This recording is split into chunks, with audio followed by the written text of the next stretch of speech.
Come in the door, you're gonna get one of us. Who ever thought a country boy would be working on a chinchilla? I like it. Appreciate it, brother. They're best friends. So we fix critters. So he came up with critter fixing. That is country. Like we country. Doing what they love. Teamwork made the what? Dream work. And treating everyone like one of their own. What you think? Don't bite my nose. Wish we could stay a long time with you. It's just part of their southern charm. Beautifulness. Critter Fixers Country Vets. New series Saturday, March 7th at 10 on Nat Geo Wild. Hi, my name is Gil Robertson, president of the African American Film Critics Association. We're going to talk to two African American veterinarians who are the subjects of Nat Geo's Critter Fixers. I'm going to kick things off by introducing our facilitator, Katia Woods in Philadelphia. We also have Carolyn Hines in Toronto, Reginald Pounder in Chicago, Bonnie DeShung in Chicago, and Nancy Green in Los Angeles. We want to welcome Bonnie. This is Bonnie's first time joining us. And also Dr., your fellow physician, Dr. Ruben Perlada Regard in South Florida, who is also a film critic on his other job, but he's at his day job now. I'll let you guys do what you do so well, and I will see you on the other side. This is Reggie Ponder, the real critic out of Chicago. Do you guys think that this show is groundbreaking? Because I do. To see two brothers getting it in like you guys are getting it in, and the stuff that you guys are doing, by the way, makes me sick. But anyway, it's like but do you see this as a groundbreaking show? The show and everything is kind of something you guys do and know probably a lot better than us. I mean, we were just two guys who didn't realize we were funny. Being here in rural Georgia, we 2.5 hours north, south, east, or west from a specialist. So we just had to teach ourselves to work on everything. I mean, if it's broken, we got to fix it. Thank you, guys. Thank you so much. Hi, Carolyn. First, Here's What Happened podcast and Carolyn Talks. Thank you, first of all, for doing this show, because I think it's really special that we get to see not one, but two Black veterinarians running their own vet service and working with these traditional, and I guess we call them like exotic animals. But could you tell us what got you into veterinary sciences to begin with? Because I can imagine like you didn't expect to be working on like some animals that you've ended up working on and in the situations that you've been in. Yeah, we definitely didn't, expect to work on camels and spiders and things of that nature. So I'm from a very small town in Georgia. He always teased me. My hometown has 2 traffic lights and a caution light. That's pretty much it. So very small town, but when I was young, we had a dog that was hit by a car. And, we're rural here, but being where I am is rural areas, we didn't have, a vet to take it to. So, hey, I doctored the dog back to health myself. When you're young, all you know is medicine-wise is alcohol. So I got alcohol and I doctored this dog a few days and the dog recovered. But that episode lit a fire in me that I want to become an animal doctor. So I remember telling my mom, I want to be an animal doctor. And she's like, baby, it's called a veterinarian. I almost changed my profession at an early age because that long veterinarian work gave me a hard time when I was young. But just blessed to went to Fort Valley State University undergrad, Dr. Hodges and myself, and was blessed to get in Tuskegee University School of Veterinary Medicine. So I always say my approach was kind of traditional as far as at an early age wanted to become a veterinarian. Didn't know I'd be working on all these different species. If it was just dogs when I was young, that would have been great. But, that's just not how I'll apply that. Hi, Nancy Green with Film Critique. And I just have to say, can you hear me? Yes, very well. Okay, great. I really like this show. I love animals, so this was really adorable for me to see. And my dad is a doctor, and my little brother, he's just deciding what he wants to be and all of that stuff. So I was wondering what you would have to say to young children who want to get into this sort of thing. Like, what are some of the steps that they can take? And also, what is it like for you to film on camera? Definitely one thing that Dr. Hodges and I, even before the show came about, we've been very adamant about that next generation of veterinarians. One thing that's very important to me, because I just told you that I wanted to become a veterinarian at an early age. In my transition, that I was not sure if I could do it because I had not seen anyone that looked like me that was doing it.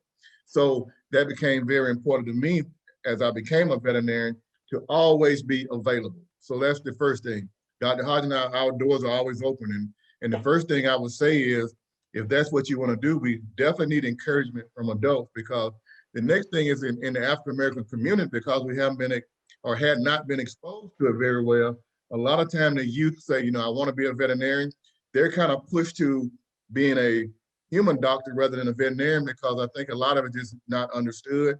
There's not a lot of examples of Black veterinarians, so they tend to lean to the area that they're most accustomed to. So either push them to dentistry or push them to human medicine. So yeah, I mean, as you said, you know, we're very proud of our critter fiction family tree, and you know, the work with diversity we've done. You know, but now with Disney and Nat Geo giving us this platform, we get kids from all over the country. So I mean, here we're definitely in rural Georgia. So now it's like, how can we reach a kid in Oregon or some other place? And what we came up, you know, one day I had this eureka moment. I was sitting in my office. It's like, bro, you know, let's do like Vet for a Day, where we invite kids and they get to come down, and as Nancy was saying, they'll get to, first we're gonna have like teaching. We'll have recruiters. We got 3 recruiters from 3 different schools who are gonna tell them what it takes to be veterinarians. Then we're gonna kind of talk about, once you get in vet school, your study habits. And then the last 3 hours, we're gonna come to the veterinary hospital. I mean, now we were expecting a lot of kids, but we weren't expecting like hundreds and hundreds of applications. So this guy said we got to do it every weekend. I don't know about that, but you know, in that, you know, we're going to have kids from Maryland and Ohio and all over. And everybody, diversity is so big now. Everybody wants to be a part of diversity training, that we found several groups who are going to sponsor it, which we were going to just pay for. They're going to sponsor, and they're also going to provide scholarships for them to get here. Mm-hmm. So the response has been amazing. But Nancy, one thing, and I don't know if you guys know this, but 2% of the veterinarians are Black. Just 2%. 2%. So we are considered the whitest profession in America. If you Google it, when you have a chance, Google it, you'll get veterinarian. So it's all about having these talks, not just with us. We've got a platform now. So we're having to talk with a network. And they, you know, over the last few months, they're like, what can we do? I'm like, look, help these kids, because, you know, I mean, how can they do it if they worry about eating, they worry about trying to pay for a place? So we were doing upfronts in New York, Saturday, last week. And we were on table and they was talking about renewing our show, and we did get a 3rd season. But what brought tears to our eyes was our alma mater, Fort Valley. They're gonna give $50,000 to students so that they can have veterinary scholarships. And so that's the thing. We got to have these open dialogues, because, you know, I mean, we aren't here. You know, we've done well in the profession. We've you know, we're okay. But now it's time to reach back and bring, you know, your little brother, or bring other kids along. And, you know, if the networks want to, you know, use us for their advertising dollars, give it to some people who look like me so that we can help this diversity. Right. Thank you guys so much. That's wonderful. I love that. Hi guys, my name is Ruben Peralta from Miami. I write for Galecas.net. My question was like you almost answered. You said 2% of veterinarians are Black. Yes. How important are for you guys representation, not just as veterinarian, in all senses? What means for you guys representation? This word that we're using more often lately. Yeah, it's it means everything to us, because even at 2%, 78% of all veterinarians of color graduate from Tuskegee School of Veterinary Medicine. So just think about that. It's only 2% Black veterinarians. Of that 2%, 78% graduate from one school. So our representation means everything, because we are we are the example of what the Black veterinarian can look like, or does look like, but we need more of us.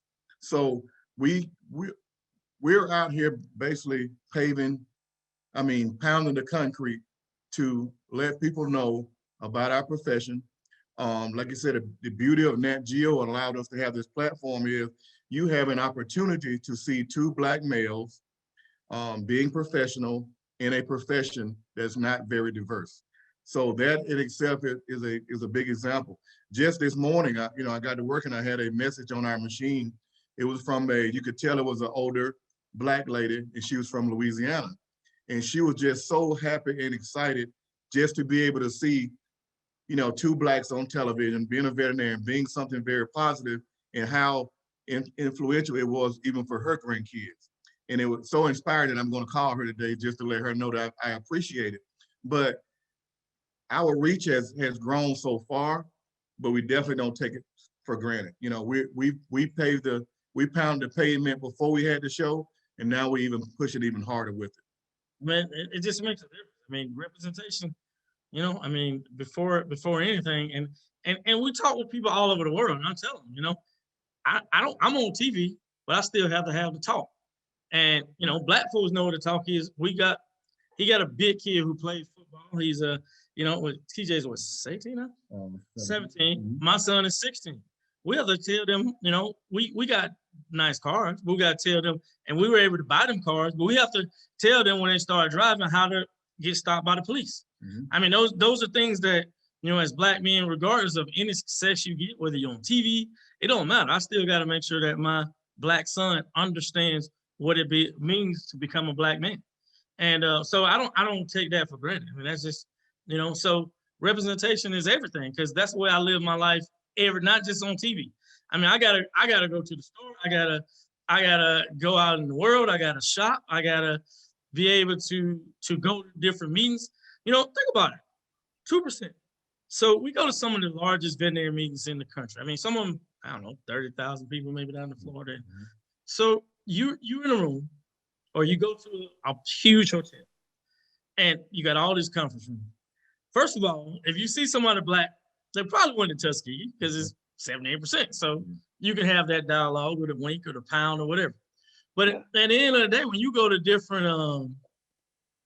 rooms, you might walk in a room, it's 500 people and nobody looks like you. So you have to worry about and have to have that confidence, because you wonder if you're good enough. And we start, am I good enough? Why nobody looks like me? You go in and you wondering, if I sit next to this person, how am I going to be perceived? Are they going to perceive that, I'm in this profession? Am I good enough to even sit? I mean, so those are things we deal with every day. So, I mean, it's just a way of life, but we're doing our part to try to change it and chip at it bit by bit. Thank you so much for your time, and respect, bro. Yes, thank you. Hi, gentlemen. How are you? Fine. How are you? I'm doing well. I'm Bonnie DeShong. I have a radio program here in Chicago called Bonnie's Eye, and I also write for the Chicago Crusader newspaper. And also my niece is Marsha Lynn Taylor, who went to school with you guys. Yes. Yeah, she's the one that when I went to visit in Atlanta, had me sit down in front of the TV and watch every episode of your show. But my question is this. You're in rural Georgia, and most of the time, the people that we see bringing their pets to you are white. And I was wondering, how was it to get their trust when you opened your business there in rural Georgia? What was it like, and the acceptance? Right. It was, the number one thing is, he and I know that as far as skill concerned, if we can get your attention for long enough, we can win you over. We always talk about we have an excellent bedside manner, and we both do, because we treat everyone like they're members of the family. There have been instances when we first opened that, the veterinary clinic is open. They didn't know it was a Black veterinarian. Of course, when they laid eyes, or from the, waiting there, they looked down the hall for me once, and when I went back up front, there was nobody there. The receptionist said that she asked if you were the veterinarian. So that has happened, but they've been far and in between. For the most part, if they're in exam room, Dr. Hodges and I just say we love everybody. That's kind of what I say. We're very tender-hearted, we're very caring. So once we go in, if they allow us and open themselves up to allow us to practice medicine and just be themselves and allow us to be ourselves, then we've been blessed. Now, like I said, probably 85%, you think? Probably 85% of our clients are white. And but now, you know, we've been in the community, embedded in the community so much that it's not like that now. But when we first started, we had those eyes. So right, it's, you know, and comfort level works both ways. I mean, we have a service to provide. So at the end of the day, I need to take care of your animals, and you need to make sure that I'm able to provide for my family. So, you know, I mean, you know, so we make it work. Thank you guys so much for that. I appreciate it. You're welcome. Hey guys, Kathy Woods, Couple Soul Show. I am a journalist, not just the crazy lady that yells. One of the things that I'm a dog owner, and one of the things that I immediately was when you talked about dogs and cones, and I immediately thought of my dog. First thing he did when we got home is try to get in all the tight spots, and we had to take the cone off and put a donut around him. And then he just used that as a headrest. Why can't we not come up with something better than the cone? Because we know the first things that dogs do is try to take it, like they know it's there for something and they know they don't like it. It starts in the car. So can we get something better than the cone? And please explain to me why you all, knowing that the dogs do this. I'm not saying that you're doing it on purpose, but there's a reason why we see you the following day, including myself having to go back because my dog messed up the cone within an hour. I wish I had an easy answer. I mean, we know it. And so that's why we try to patronize people a little bit, like, we know your dog, because we know your dog's not gonna like this, but we gotta wear it. Because, you know, look, fortunately for you, your dog just used the donut to get around it, and you're a very smart lady, so you probably bought the right size. Because not only do people not like our cone, they'll go get a little bitty donut. So there's more like a collar. So it doesn't work. So no, our dog had, it was like a bigger donut. Yeah, that's why I said kudos. good. That's why I said kudos to you. As soon as I saw that, I was like, yeah, back. So I'm back up, guys, and a couple of things. One, can you guys speak to your problem solving skills? Because some of the stuff that you guys figure out how to do is just absolutely amazing. And then can you talk about your cost saving thoughts for your clients as well? So problem solving and cost saving. Okay, so problem solving, you know, we do get a lot of, like he spoke earlier, like we see everything. I mean, there's nothing that comes in that we don't try to help because they have a long distance travel to somewhere else trying to do it. So, you know, a lot of the great thing about he and I being together, we can bounce off ideas off each other. You know, there are times when I may get something and I'm not quite sure, you know, it's a chinchilla and I see a mass on it, I'm not quite sure what it is. I might go like, Hodges, take a look at this x-ray. What do you think? So there are times that, and that makes you feel so much more comfortable that I have him. It's like I have a lifeline that's always there. And it goes both ways. So as far as solving problems, you know, we kind of bounce it off each other.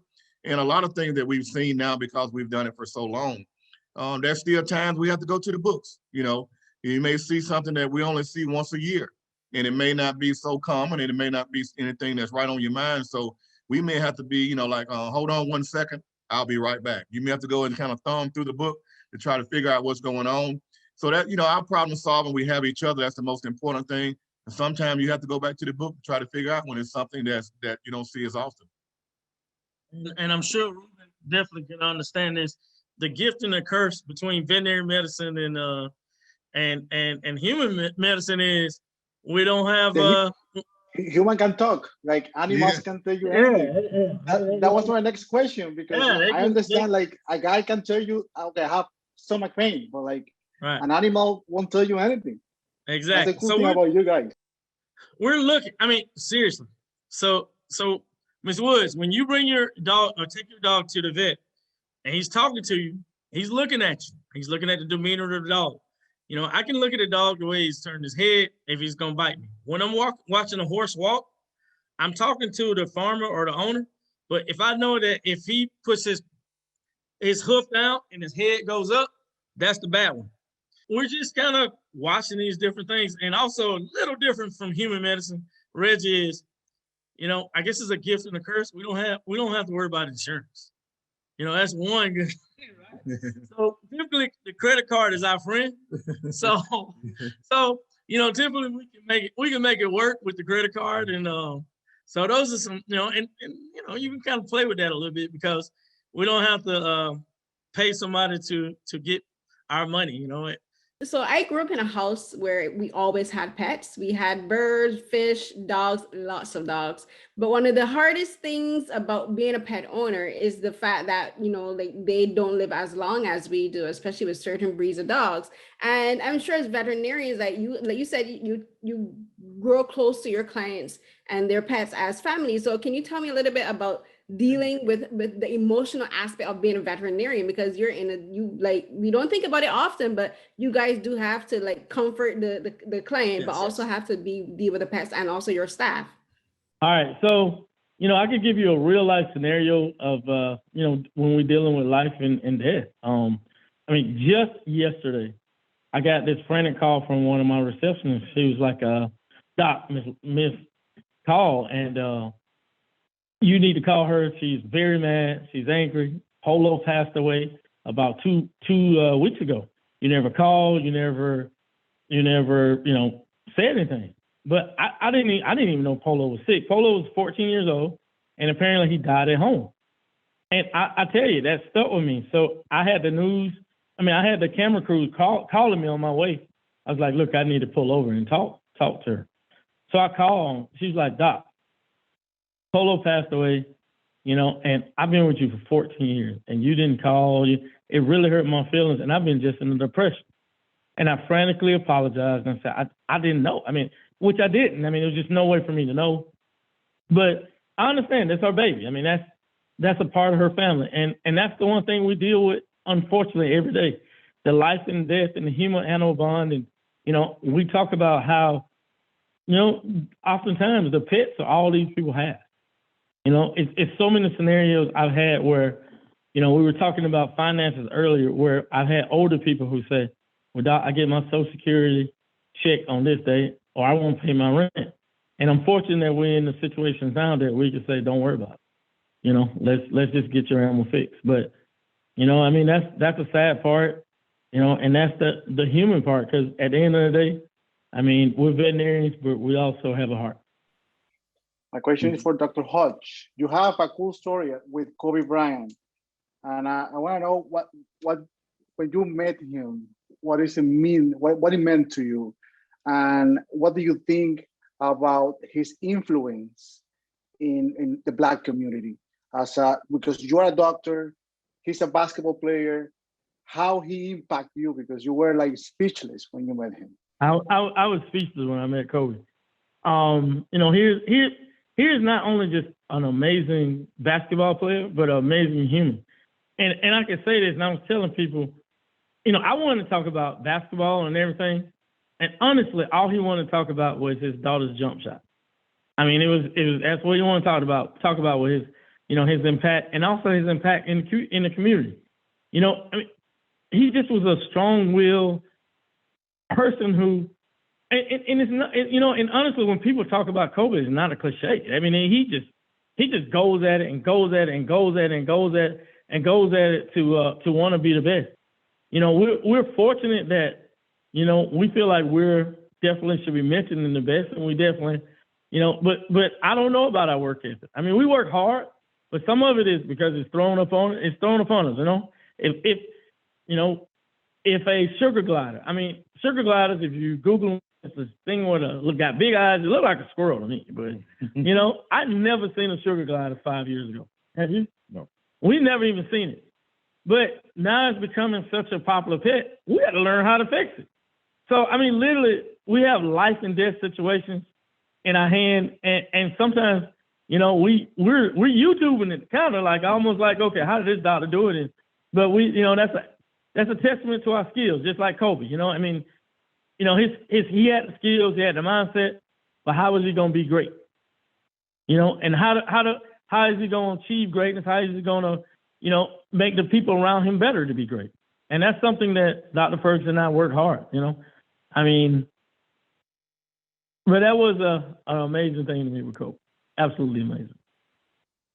I was wondering if you could talk a little bit about what it's like filming with the animals, because I noticed with Bernard, when you were leading him back to his mother, the little tape on the ground kind of guiding. And I know they are not trained, like film and TV trained animals. So I figured that must be like really difficult.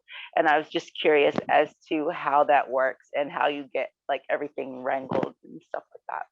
Yeah, so filming it's a little bit different. It's different in the fact that it kind of slows you down your process a little bit, because you know normally if I have an animal and it's sick and I need to run blood, you know, we go in, we run the blood work, the tech gives me the sheet, I look at it, then I immediately go back in the room and I talk to the client.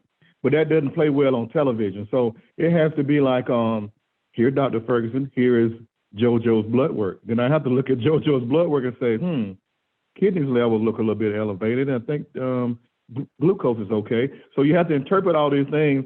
And then I go back in the room and I have to do them all over again, you know, when the cameras are ready. You know, the one thing is that we can be prepared, but the animals are never prepared for the camera. You know, they don't know what's going on. So, you know, we have to kind of work around them. You know, sometimes we have dogs that are frantic. There may be too many people in the room. You know, you got a couple cameras in there and you got a technician and you got a veterinarian and you have the owner. They get a little fearful.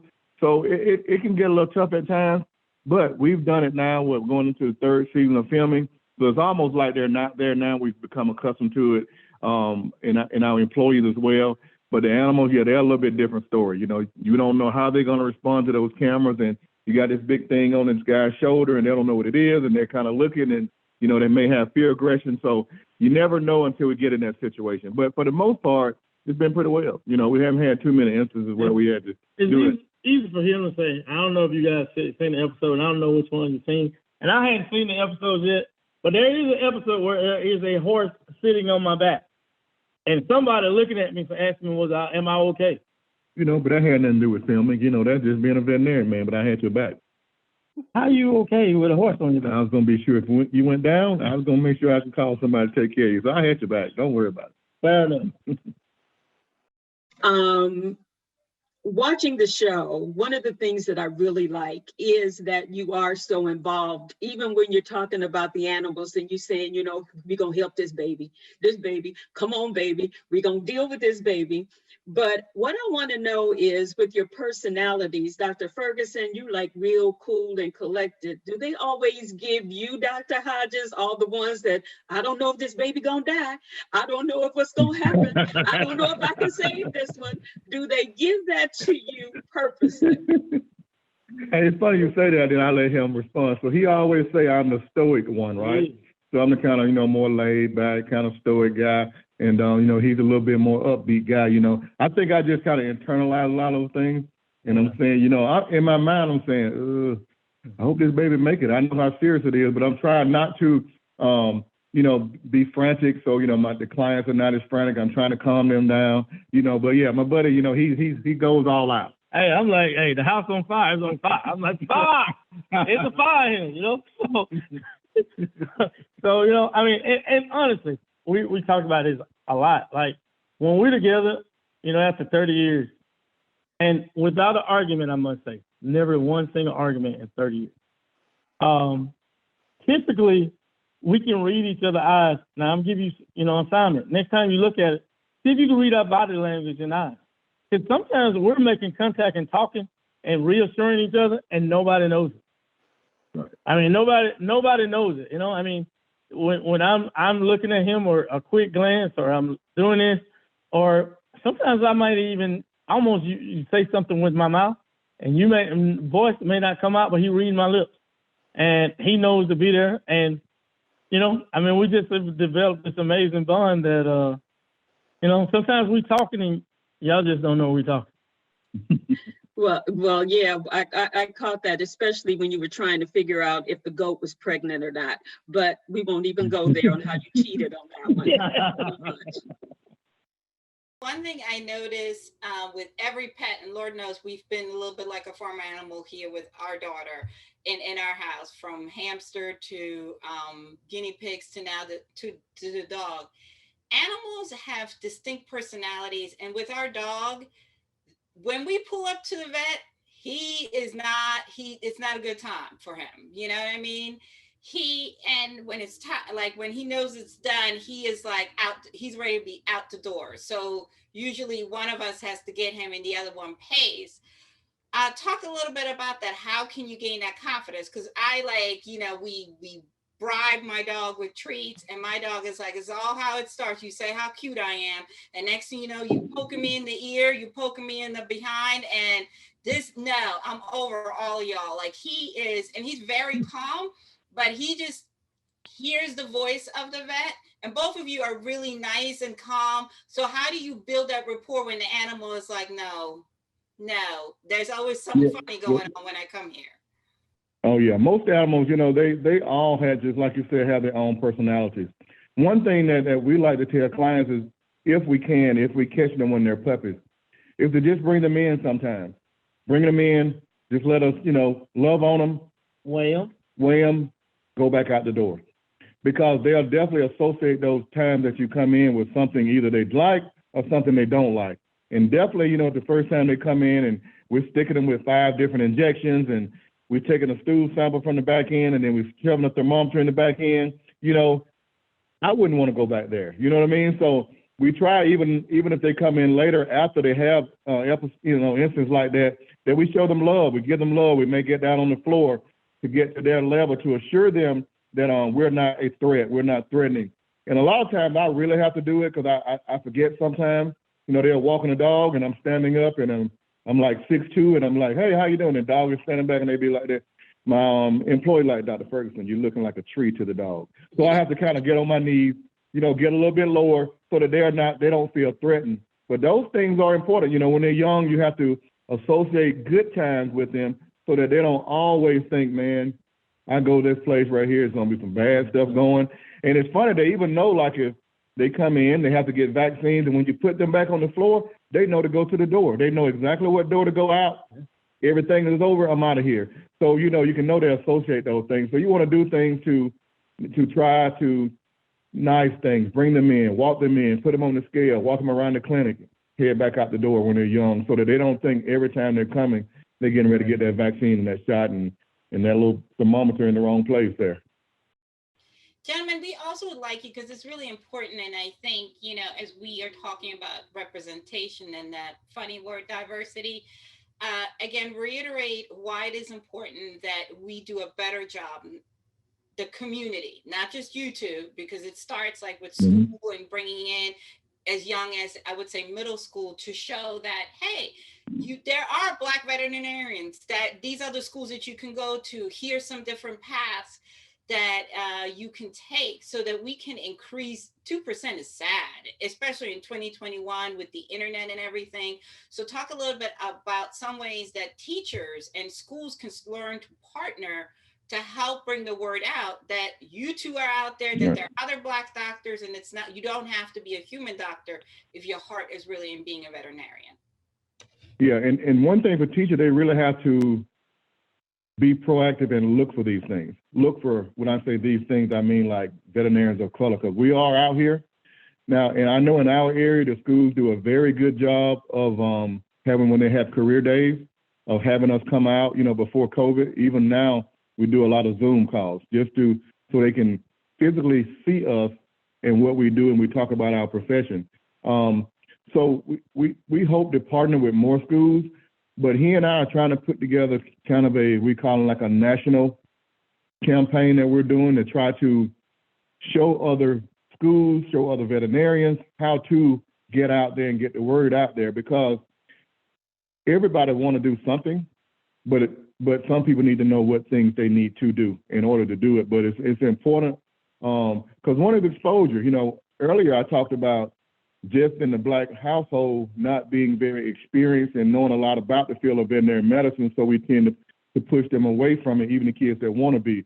The next is just being exposed to it. Dr. Hodges always make the example, we're down south. So we go to schools and, we always hear kids and they want to be, basketball players or football players or even firemen or police, but we never hear kids say, I want to be a hockey player because but we're not exposed to hockey in the South. So that's the same thing around nationally. They're not exposed to this field of veterinary medicine, and especially seeing Black veterinarians. So we have to make sure that we get the word out. We have to put programs together in order for them to learn. And at the end of the day, we can expose them to it. They can want to be it. But at the end of the day, the schools of veterinary medicine have to give our kids an opportunity. There are only like roughly 31 schools of veterinary medicine. 78%, I spoke earlier, graduate from one school. So that doesn't leave a lot of kids of color, Black kids that are graduating from these other schools, which tells me that they're not being admitted. So we have to be admitted in order to we have to go to veterinary school to be veterinarians.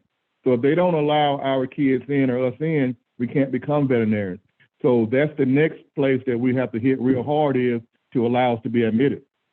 Kind of like Nat Geo stepped to the plate and, we got to have these conversations. I mean, that's why I have it, unfortunately, we're in a position where we can have a conversation with different groups because, ain't but one person who can fire me, and that's this guy.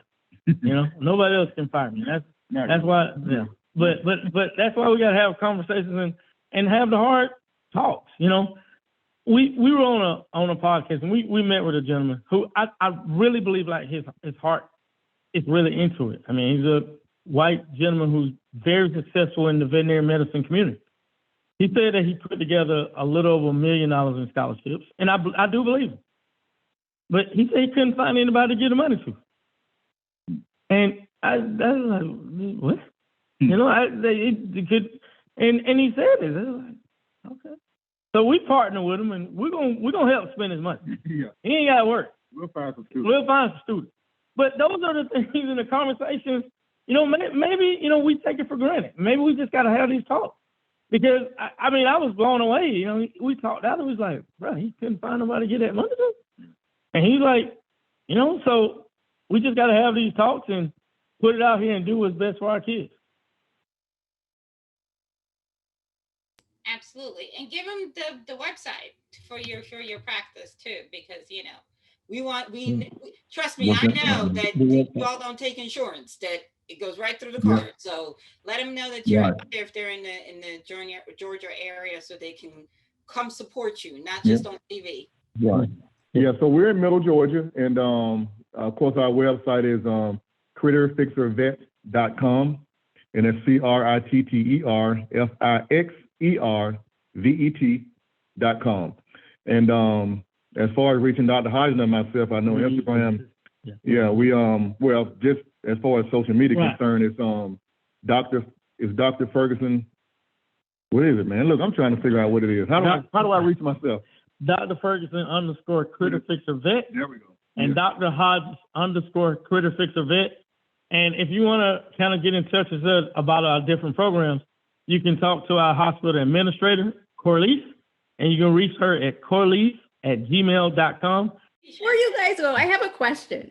Thank you guys. I was really excited to do this because I recently adopted a dog. So so she's we think she's about 2 years old, and she's a Jack Russell pit bull mix.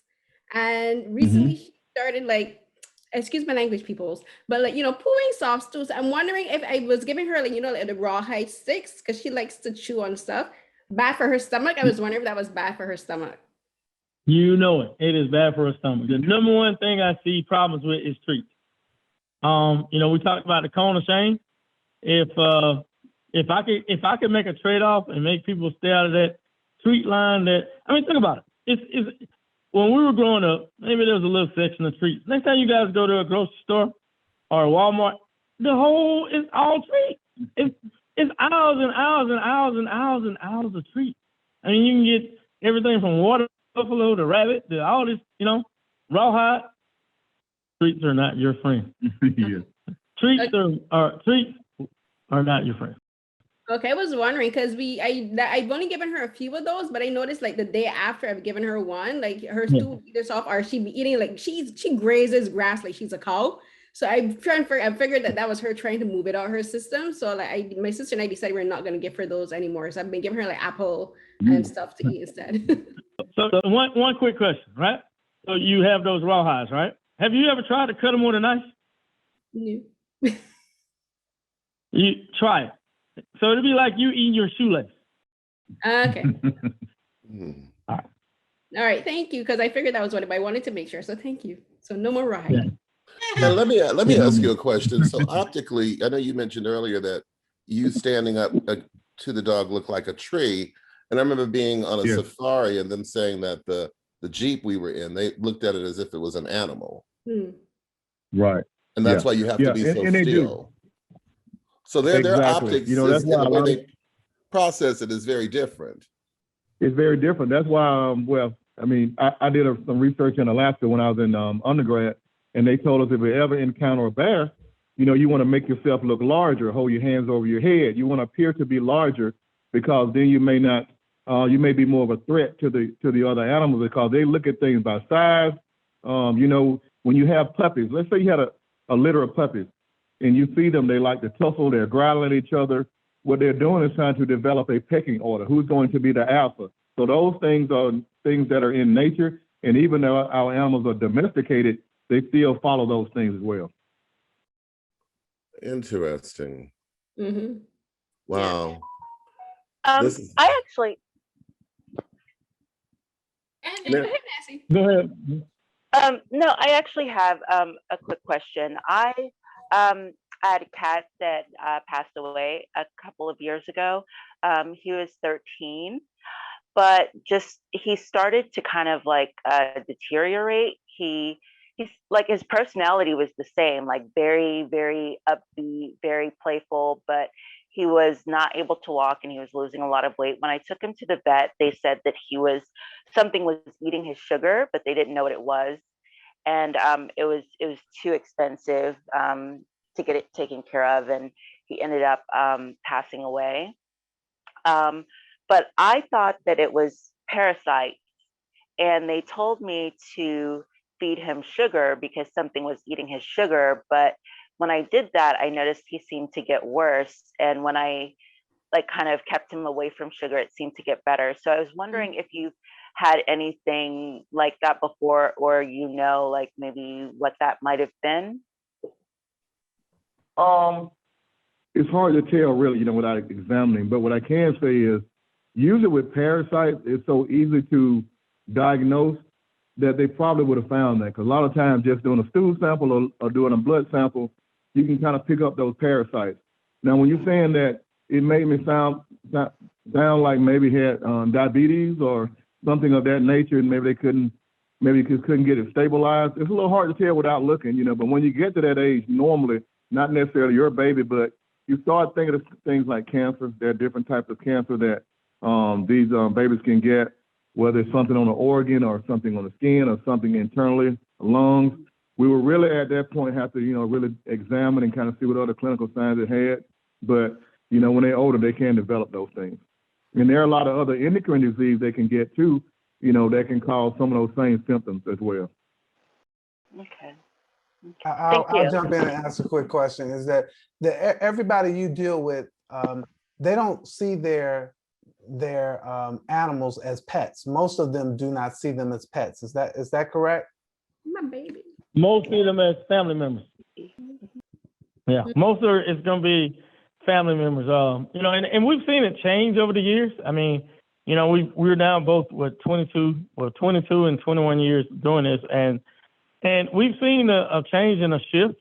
I think for the most part, most people did see it that way, but they were ashamed. Maybe some of them were kind of ashamed to say, you know. And now it ain't no shame. I mean, it's like, look, you know, this is my baby. I raised my kids. My kids are going off. This is my baby, and I'm gonna spend every dime I can to take care of this. And you know, I'm gonna spend my kids' inheritance. So, I typically second it. I said that sounds like a plan to me. Thank you. May I ask a morbid question? It's kind of morbid, I'm sorry, but we've seen you having to put horses and other animals to sleep. And I've always wondered, after they have passed on, what happens to the bodies? I'm sorry, it's morbid, I know. That's a great question. No, that's fine. And what we do, in our area, we have a pet crematory. So we do anything that, either put down or pass. We have a service that come pick up called Pet Plantation. It's a pet crematory, and they cremate the remains. Okay. And again, just to change, unfortunately, maybe when we started, a lot of dogs ended up in the landfill. But again, I can remember, I would probably say easily 90% of the animals, you can get the cremation and you can not get the ashes back. And that's not quite as, that's not a big expense. But I would say, what do you think, 90%? Mm-hmm. 90% of the people get the ashes and have those remains come back. And that is not, and that's private cremation. And that's not cheap. But most people will do that. I do get, I can think of sometimes even for us, it's a little weird. I have also seen somebody make a casket, which is fine, and they'll make a casket. And she came back in, she showed me the video of the funeral, which I think that's great. But like the dog is laying in there, like in the cat. I've seen it, different things, but everybody manifests their grief in different ways. But at the end of the day, one of my measuring rods for myself is, if somebody euthanizes an old pet and come back to me, I know I've done my job. And I because I've gone from the beginning of life to the end of life, and I made them feel comfortable enough that they want to do it all over again with. Mm. And I definitely don't take that for granted. I could just say, as a parent, the side of our house is a little bit of a pet cemetery, because we had the hamster and the guinea pig die at the house. And we did put it, because my daughter was younger, we put it in the kid's shoe size box with some tissue, and we had a little ceremony. So there you go. Stone on the side with the pets' names. Granted, right now with the earth, but we had a guinea pig that we thought was just having a limp issue. Turned out to be she had cancer, and then we had to put her to sleep. Can I just tell you, I never thought in a million years we'd boo-hoo over that guinea pig, but that guinea pig had been in our lives for 8 years. Yeah. So apparently she had a long life expectancy. And very long. Personality for days, attitude, paw on the bowl, like if you put food in there that she didn't like, you know what I mean? This really, it's the most personal guinea pig that I have ever seen. But I tell you, when we went to the vet, and the vet was kind like you guys, and was like, well, I'm sorry to tell you, she's gonna die, and there's no helping, and we should just put her to sleep. And we walked out of there, and even my husband shed a tear. We were so gutted, and it was so hard to walk into the kitchen because that's where she was, and usually chirping away. So yeah, I think it makes a difference when your vet cares, you know what I mean? Because even like my dog is like my bonus child. But thank you so much, guys. This has been utterly amazing. We wish you nothing but success. And yes, and although God bless you for handling the snakes. That's where I. That's right. I don't the snake any day over a roach. I cannot. I keep a snake any day over a roach. No reptiles in this house. You're gonna have to wait until our demise before you can get that as a pet. Guys, you guys have been fabulous. Thank you so much for allowing us to have a bit of your time today. Thank you. On behalf of the world's largest group of Black critics, thank you for watching this episode of AAFCA Roundtables. See you soon. Thank you so much for having me.